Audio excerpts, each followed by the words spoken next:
Here's how Xbox is gonna make us forget about this. What's up, y'all? Welcome to Xbox Ready, my YouTube channel that is all about Xbox. I'm Ray, and in today's video, we're gonna talk about Xbox's plan to make you forget about all the crazy stuff that you've been hearing about their company this week. I have a plan.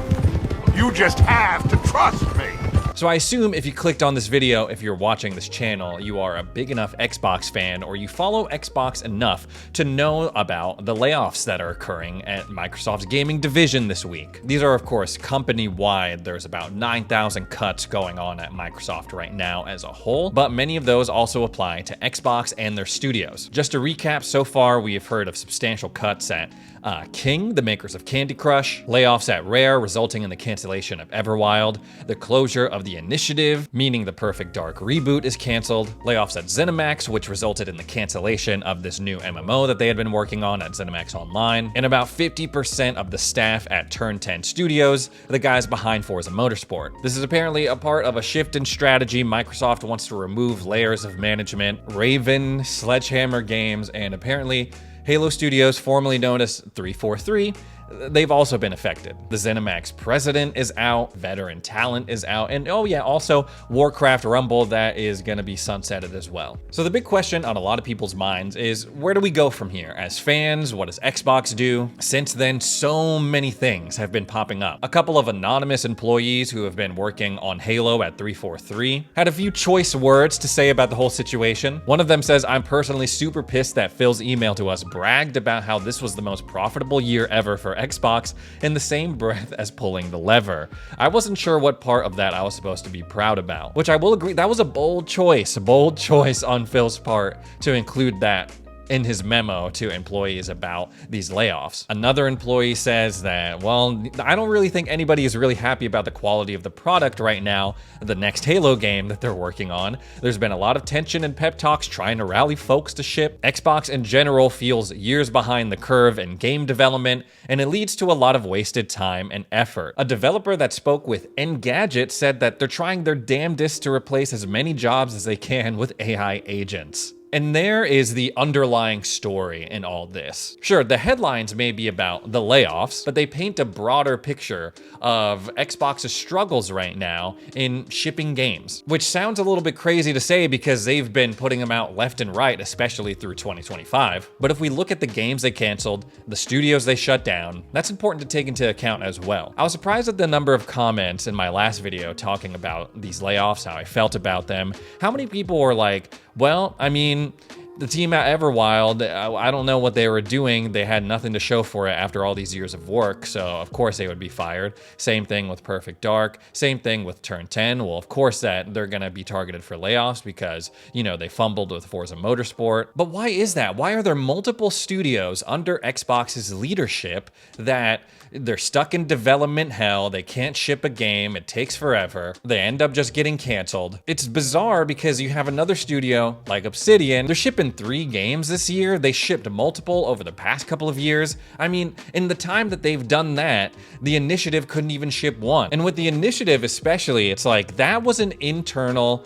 Microsoft studio. That was something that they built up with talent that they already had working in their gaming division. So to see that they were spinning their wheels, they couldn't get it together, they couldn't ship Perfect Dark, that's not a great look. It seems like the only time studio-wise that things have worked out is when Microsoft has bought another studio, acquired them, and then just used their IP to ride the wave of success, like with Bethesda and the Oblivion remaster. But even that is kind of so-so. So yeah, a lot of serious questions popping up about Xbox and their strategy, especially on the games publishing front. Are they a company where they can enable studios to make great games and ship them in a timely manner, not have their fans wait 5, 6, 7, 8 years for them, and then right before it's about to release, maybe cancel it? As far as from Xbox's point of view, it seems to be business as usual. They're doubling down on their message of Xbox Play Anywhere, play your games how and where you want, and a big part of that is doubling down on their leadership, specifically Phil Spencer. In the midst of all of these layoffs, people sorting out what was true, what games were canceled, what games were not, another rumor popped up, first from the Ghost of Hope on Twitter,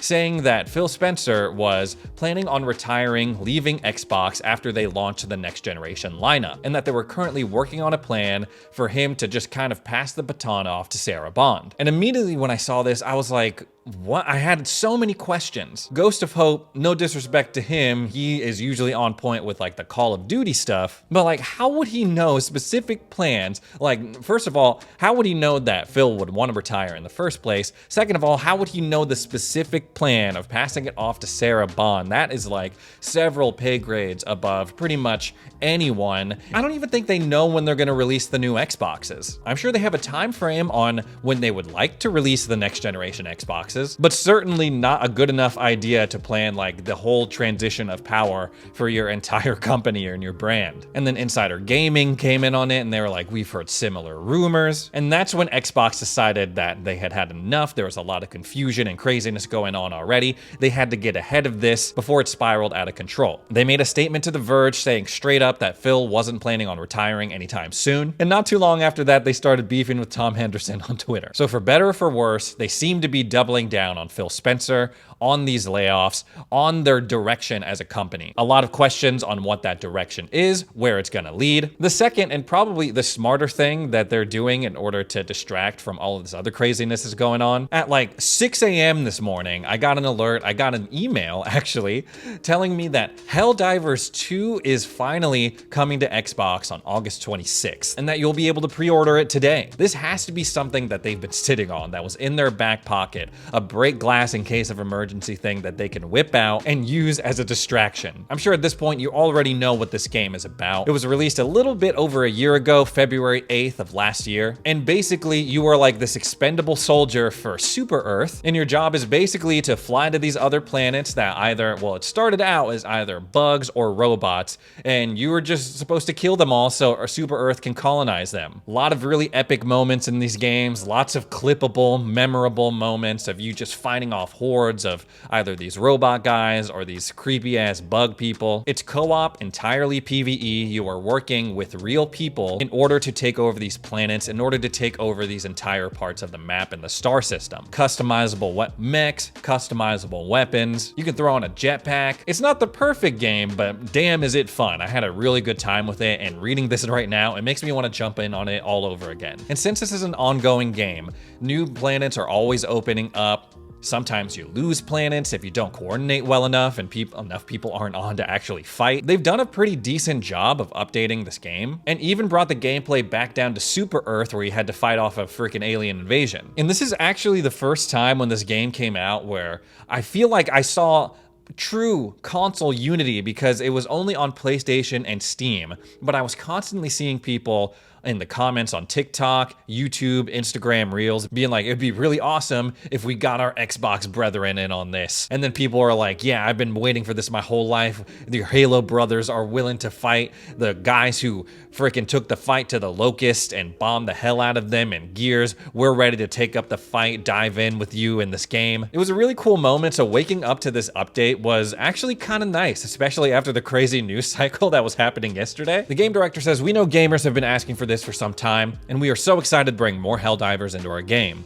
We have so much more in store for the future months and years, and the more players we have, the more stories we can tell. The fight for Super Earth has only just begun. August is going to be kind of an interesting month because this is also going to be around the same time that Gears of War Reloaded comes out. So there's like this interesting swap going on. Like we're getting, as Xbox fans, a former PlayStation exclusive, and PlayStation fans are getting a former Xbox exclusive. And the language that he uses, you know, more fans, more players, more stories we can tell, the more people, the more that we can do. It's eerily similar to the language that the Coalition was using when they were letting us demo Gears Reloaded after the showcase. And it kind of popped up for me again because I sat down to play the beta for the multiplayer portion with my buddy Alex. So let's switch gears, see what I did there, and show you a little bit of what I'm talking about. So I'm happy to have Alex back on the channel again because, again, he's a PlayStation guy. And I don't think he's ever played Gears until... No, I never played Gears of War. Again, like, it's one of those things that I always heard about it secondhand from other people. I always got to kind of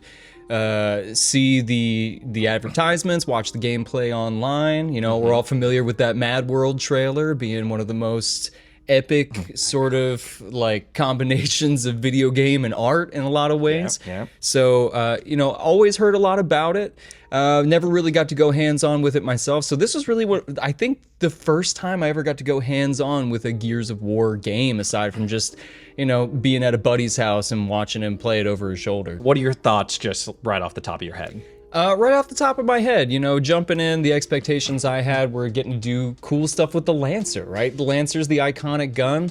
But what do you want to do? You want to chainsaw somebody with it? Dude, and you were throwing yourself like right into it, to like no fear, rushing up to people and just revving that freaking Lancer, dude. Like you wanted to do that from the jump. You're like, I'm good. Before I shoot someone, I'm gonna saw them in half. I respect that. And that is exactly what I got to do. So, I mean, those expectations were met right off the bat. Getting to pull off not one, not two, but 3 in a row of the chainsaw with the Lancer, that was a truly satisfying experience. I was like, no, like he got the one. Then I hear him going again. He gets off another one. I'm like, okay, that's badass, brother. I love that. Then I hear it going again, and I'm looking down at the screen. I'm like, this dude just pulled off 3 in a row. This is crazy. So like those moments of hype as an OG fan, they're still there, which was really satisfying to see. And kind of seeing it through your eyes, man, was like, that was really cool too. Like this was kind of what they were trying to pitch us in the presentation of like, we're getting, the Gears family is growing. We're making new Gears fans. So seeing like how you are responding and like the enjoyment that you got out of it, that's cool to see.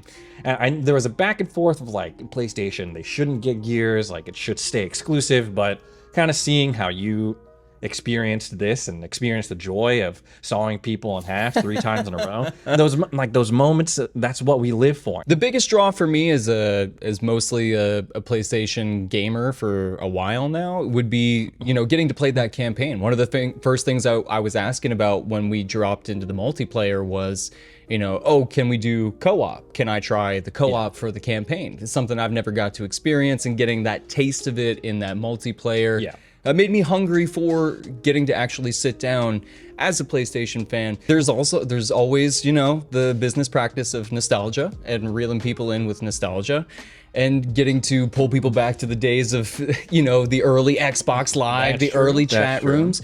Yeah, and I will say that it was awesome that they had voice chat in the lobby. Yeah. So if I wanted to, I could call someone. I could say you suck to someone else, or you're trash to someone else. Mostly it was people saying we're trash because we were getting clapped a lot of the time. I'm not even gonna lie. That's my fault. We were getting clapped, but sometimes we were doing the clapping. You know what it really makes me wonder about is, you know, is it a test run in some ways? Is it a test run because I know E-Day is a big deal, and as a mostly PlayStation fan, I don't know if E-Day is exclusively Xbox, if that's been announced or not. It's probably just with the way things are going, it's probably going to come to PlayStation. Let's be real. That's the assumption I'm going with. They're trying to ease us into it, at least as a OG fan, that's how I'm thinking of it. Gears Reloaded is already there, so it's not going to be as shocking like when we release a brand new Gears game and it comes to PlayStation the same day that it launches. They're trying to like, they don't want to go, maybe that's another part of it. Like, okay, we're not going to put every Gears game onto PlayStation yet. Let's start with the one. Let's see how it goes. It's like maybe a little bit of a test. Like, are PlayStation players even going to buy Gears? Like, is this going to even be worth it to make a port of this game or any other Gears games? A low stakes investment to be able to bring it across, and then you can see how that investment expands with the new fan base. I know that just getting to play this multiplayer, just getting to jump in with both feet, has me looking at Gears Reloaded in a whole new light, has me thinking about how I never got to play that campaign, how I never got to try it, has me thinking about it, and has me looking forward to E-Day, especially if that news about E-Day being multi-platform is going to be you know, confirmed or not confirmed. But if it is confirmed, it has me looking forward to hearing more about that release, hearing more about what E-Day might bring specifically story-wise too. You're hyping up the campaign, and I can't lie, it's working on me a little bit. Are you interested enough to where this game drops and you buy it full price? Or are you interested to the point where like, Ray, I know you probably got a code for this, or you downloaded it through Game Pass.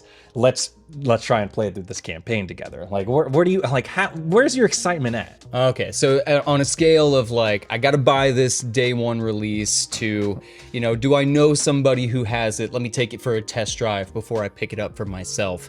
I mean, I'm lucky. I got to take it for a little bit of a test drive already. Got to see how it feels on the road. Got to see how that Lancer works. Yeah. And I gotta say, I like it. But it has me wondering, you know, what are the updates coming down the road? What are the technical limitations, and where's it gonna improve going forward? Like I said, especially in this saturated marketplace. So as far as gotta pick it up day one versus maybe I'll wait for it on sale versus let me just come over, we'll get a pizza and, you know, knock out the campaign in a night, you know, stay up till like 2 a.m, chainsawing bugs in half. Yeah. I'm definitely somewhere in this camp because specifically it was so fun to play with a friend. Well, there you go. Anyways, guys, that's all the Xbox stuff I have to talk about today. Thanks so much for joining me for another edition of Xbox Ready. If you made it this far into the video, consider subscribing. Thanks again for watching, and we'll see you in the next video.